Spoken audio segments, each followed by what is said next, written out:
How to take a shower. Step 1, talk yourself into the shower. Don't imagine clowns coming out of the drain or blood mixing with the water when a murderer slits your throat or a shark swimming around in the tub, which is impossible but still scary. No, try and think of how good that last time you got clean felt, even if it was 2 weeks ago and you've been tied to your bed by invisible strings since then. Step 2, gather your stuff. Ignore the sweaty, blood-stained clothes of today. Instead, find soft pajamas that have seen the scars on your stomach begin to heal with the lavender oils you rub so carefully on them. Grab your hairbrush, even though you've chopped your hair so short in an attempt to stop hiding behind the wrong body, you can no longer run the brush through it. Find a razor and shaving cream and know that this time you'll be using it to remove those parts of your body you'll find forever ugly instead of creating them. Step 3, start the water running. Find that just right temperature that won't burn your skin till it's red and raspberry colored and inflamed and you can't look at it, but not so cold it wakes you up from this haze of depression you've been fighting your way out of, because that would be the easy way out. Undress and try to ignore the misshapen blob of fleshy mass others call your body in the mirror. Instead, sit on the toilet and procrastinate that inevitable moment of self-care where you will start feeling better.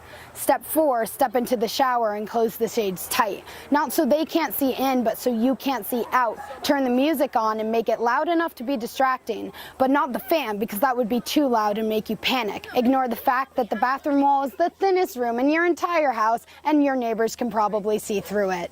Instead, focus on the water running over your skin as it slowly starts to wash away the sins of these past few days and the dirt and the grime and the stress-eating crumbs. You start to feel better.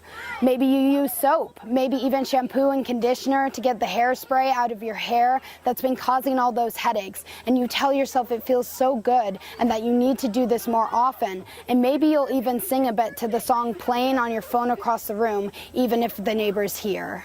Step 5, get out of the shower. Feel refreshed, but then be forced to dry off with a towel that smells like mildew, so you decide to air dry. But then you're sitting there thinking of that razor you brought in to shave and how good it feels against your skin, and you're thinking about how your leg is dry but your body isn't, and how those wet footprints on your room's wooden floor might leave evidence that a person lived there and not just a collection of broken memories, tattered books, and empty picture frames.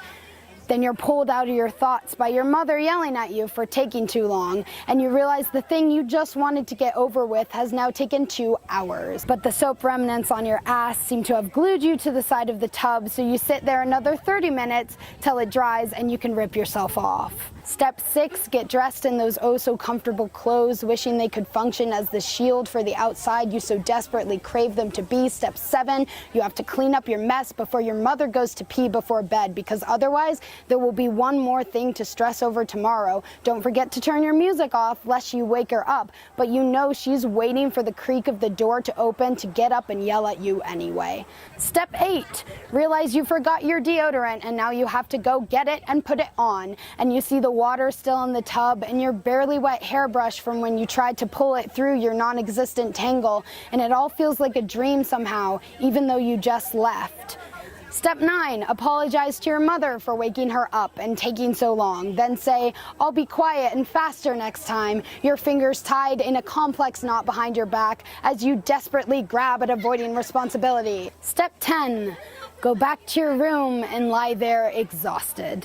Tell yourself you like these chains that tie you to your bed because it keeps you from going through that. Tell yourself it'll be another 2 weeks before you have to do it again. Close your eyes against the blinding light of your mind's anxiety and try to go to sleep. But not before you grab the razor where it lays, slightly damp on the side of the tub, because you may not have used it tonight, but there's always tomorrow.